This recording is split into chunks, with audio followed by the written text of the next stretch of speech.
বন্ধুরা, একটা প্রশ্ন। আমরা যে ট্যাক্স দেই সেই টাকাটা আসলে যায় কোথায়?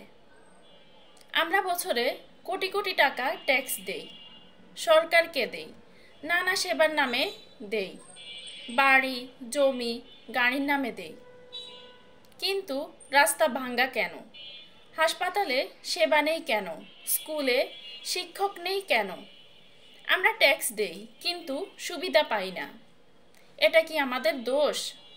না, এটা সিস্টেমের ব্যর্থতা। জনগণের ট্যাক্সের টাকা দিয়ে কারা বিলাসী জীবন কাটায়? কেন একটা ব্রিজ বানাতে 2 মাসের কাজ 2 বছর ধরে চলে? কেন একটা রাস্তা বৃষ্টিতে গলে যায়? কেন? এ প্রশ্ন আজ জনগণ করবে। ট্যাক্স দেওয়া নাগরিকের অধিকার আছে প্রতিটা টাকার হিসাব চাইতে।